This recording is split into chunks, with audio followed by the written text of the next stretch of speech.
Good morning all of you. सर्वांचं स्वागत आहे संदीप सर या नवीन यूट्यूब चॅनलमध्ये. मी सरस्वती अकॅडमीचा संचालक प्राध्यापक संदीप टेंगसे सर. तर आज आपण पहिल्या गणिताच्या व्हिडिओमध्ये 90 दिवसाचा छान असा प्लॅन तयार करणार आहोत. त्या 90 दिवसामध्ये तुमचा मॅथ 1 आणि मॅथ 2 चा अतिशय चांगल्या पद्धतीने अभ्यास होऊ शकतो.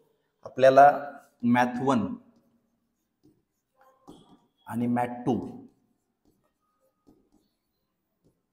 दोन्ही मिळून या ठिकाणी 13 चॅप्टर्स आहेत. या 13 चॅप्टर्समध्ये एकूण 62 प्रॅक्टिस सेट आहेत. 62 प्रॅक्टिस सेटमध्ये 14 प्रॉब्लेम सेट आहेत. ओके, तर 90 दिवसाच्या प्लॅनमध्ये आपल्याला लक्षात ठेवा, या ठिकाणी प्रत्येक प्रॅक्टिस सेटला एक दिवस या पद्धतीनं आपण जर वेळ दिला तर 48 दिवस आपल्याला प्रॅक्टिस सेट सोडवायला लागतील. आणि प्रॉब्लेम सेटला जर आपण 3 दिवस या पद्धतीनं दिले तर 42 डेज, तरी पण आपल्याकडं 4 दिवस शिल्लक राहतात. ज्या विद्यार्थ्याचा 0 सुद्धा अभ्यास असू द्या, 0%, 90 दिवसामध्ये चांगल्यात चांगले मार्क्स त्याला घेता येतील. आणि ज्या विद्यार्थ्याचा अभ्यास योग्य आहे ते 100 आउट ऑफ 100 मार्क्स या ठिकाणी घेऊ शकतात. हे 100% तुम्हाला मी सांगतो. मग आता सर एका दिवसात एक प्रॅक्टिस सेट करायचा आहे म्हणजे नेमका अभ्यास कसा करायचा आहे हा प्रश्न तुमच्या मनामध्ये नक्कीच असेल. तर चिंता करू नका.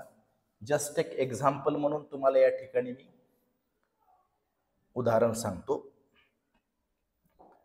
सपोज आपण या ठिकाणी पहिला चॅप्टर जर घेतला तर प्रॅक्टिस सेट 1.1 चा आपल्याला अभ्यास करायचा आहे. हा पहिला chapter linear equation in 2 variable. Okay, आता प्रत्येक चॅप्टर छोटा मोठा असू शकतो, थोडा वेळ कमी जास्त तुम्हाला द्यावा लागेल.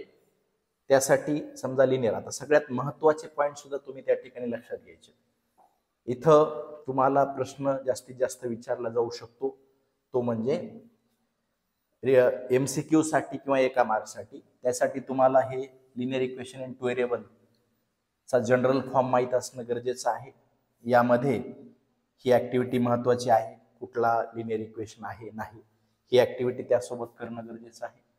आणि इथं पहिल्या प्रॅक्टिस सेटमध्ये 9वीला झालेलाच भाग आहे, सायमल्टेनियस इक्वेशन आपल्याला सॉल्व्ह करायचे. याच्यामध्ये इलिमिनेशन मेथड एक आहे आणि दुसरी जी मेथड आहे ही तुम्हाला सबस्टिट्यूशन मेथड आहे, बरोबर आहे. आणि सबस्टिट्यूशन इलिमिनेशन पैकी एकच कुठली तयारी करा, तुम्हाला असा स्पेशली प्रश्न येत नाही.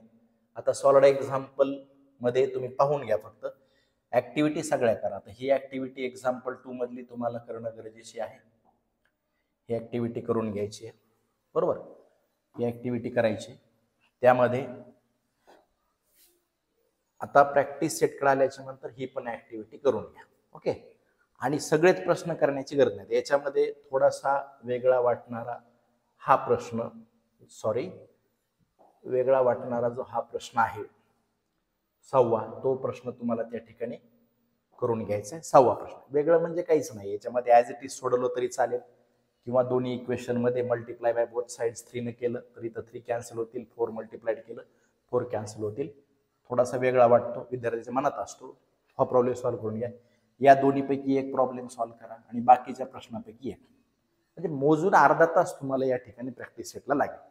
ओके, त्याच पद्धतीनं दुसरा प्रॅक्टिस सेट घेतला तर ग्राफिकल मेथड आहे. या दोन्ही ऍक्टिव्हिटी पैकी एक ऍक्टिव्हिटी तुम्ही करू शकता, इथं करू शकता. इथं 6 स्टार केले, स्टार. आणि इथं बिनधास्त विद्यार्थी मित्रांनो 3 मार्कचा क्वेश्चन, ओपन एंडेड क्वेश्चन, किंवा 4 मार्कचा एक क्वेश्चन, ट्रिअँगल येणार, त्याचा एरिया काढा, क्वाड्रिलॅटरल त्याचा टाईप ओळखा, ट्रिअँगलचा टाईप ओळखा, असा प्रश्न येऊ शकतो. ग्राफिकल मेथड तुम्हाला आलीच पाहिजे. येणाऱ्या परीक्षेमध्ये याचा प्रश्न 100% येईलच. ते याच्यापैकी 2-3 प्रश्न तुम्ही सोडू शकता, हे पण अर्ध्या पाऊण तासाच काम आहे. क्रॅमर्स रूल मेथडमध्ये तुम्हाला त्याचे फॉर्म्युले, गेल्या वर्षी तुम्हाला माहीत असावं की बऱ्याच विद्यार्थ्याला 100 पैकी 99 मार्क का पडले. कारण इथे एक महत्वाची गोष्ट आहे की डिटर्मिनंटची डिग्री जी असते ती 2 असते. किती असते? 2. पण बऱ्याच विद्यार्थ्याचा तो प्रश्न चुकला. कुठलाही प्रश्न येऊ त्याची डिग्री 2च असणार आहे, ही गोष्ट या ठिकाणी लक्षात ठेवा. त्याचं स्पष्ट दिलंय, because there are 2 elements in each column and 2 elements in each row. हा प्रश्न लक्षात ठेवा, गेल्या वर्षी आलेला आहे. यासारखे छोटेसे काही प्रश्न, आता हे सर्ड 9वीचा भाग आहे, तुम्हाला आला पाहिजे. महत्वाचे क्वेश्चन करून घ्यायचे. हे फॉर्म्युला लक्षात ठेवा, dx dy, हे टू रिमेंबर लेट डिनोट, हे पॉईंट या ठिकाणी महत्वाचा आहे. आणि क्रॅमर्स रूलमध्ये तुम्ही ऍक्टिव्हिटीज ज्या आहेत, ही ऍक्टिव्हिटी महत्वाची आहे. ही ऍक्टिव्हिटी, इथं हा प्रश्न आलेला आहे परीक्षेमध्ये आणि याच्यापैकी 1-2 सोडून घ्यायचे. त्याच्यानंतर हा तुम्हाला 4 मार्कला येऊ शकतो प्रश्न, बरे आलेला नाहीये हा 4 प्रश्न, तर हे त्या ठिकाणी तुम्ही करू शकता. अलग लक्षात.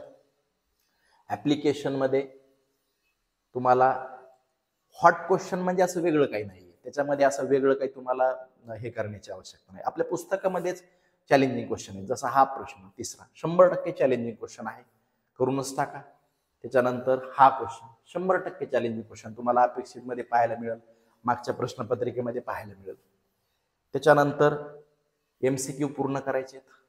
हे MCQ मध्ये हा MCQ थोडासा वेगळा आहे. इथं तुम्हाला एक माझ्या YouTube चॅनलला व्हिडिओमध्ये दिलेला आहे, त्यामध्ये तुम्हाला लक्षात येईल की कॉमन सोल्युशन एकच कधी असतो, मिनी सोल्युशन्स कधी असतात, युनिक सोल्युशन कधी असतात. ते त्याच्या A1/A2 B1/B2 C1/C2 is equal to असेल, इज नॉट इक्वल टू नसेल, यावर डिपेंड आहे. ओके, ते तुम्हाला काय अडचण असेल तर मला सांगा, मी व्हिडिओ ते तिकीट पाठवून देईल. इथं हा प्रश्न महत्वाचा आहे, हा प्रश्न आहे, हे सुद्धा 4 मार्काला येऊ शकतात. आणि त्यानंतर इथं हा प्रश्न 6वा क्वेश्चन, हायर ऑर्डर थिंग्स, याच्या पलीकडे काही नाही. अशा पद्धतीनं सगळे प्रश्न IMP तुम्हाला इथून पुढे मी टाकत जाईल. तर एका दिवशी एक प्रॅक्टिस सेट, असे तुम्हाला 48 दिवस लागतील आणि प्रत्येक प्रॉब्लेम सेटला 3 दिवस, म्हणजे फक्त 84 दिवसामध्ये तुमचा पूर्ण मॅथचा अभ्यास होऊ शकतो. अशा पद्धतीने 90 दिवसाचं काय काय करायचंय या पद्धतीने, आता जसं प्रॅक्टिस 1चं मी सांगितले ते तुम्ही करू शकता. दररोज मी एक प्रॅक्टिस सेट त्या पद्धतीनं सोडून पाठवण्याचा तुम्हाला प्रयत्न करेल आणि त्या पद्धतीने अभ्यास करा. परीक्षेची चिंता करू नका, मात्र इथून पुढं वेळेचा सदुपयोग करा. नक्कीच तुम्हाला यश मिळाल्याशिवाय राहणार नाही. आणि व्हिडिओ आवडला असेल तर नक्की लाईक करा, शेअर करा.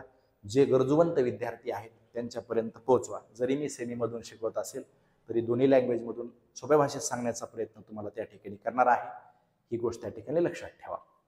ओके, आणि चॅनलवर नवीन असाल तर त्याला सबस्क्राईब केल्याशिवाय पुढे जाऊ नका. पुनश्च एकदा सर्वांचे आभार. तुम्ही नक्कीच सहकार्य कराल आणि गरजूवंत विद्यार्थ्याला याचा फायदा होईल, हे मी या ठिकाणी सांगतो आणि थांबतो. धन्यवाद.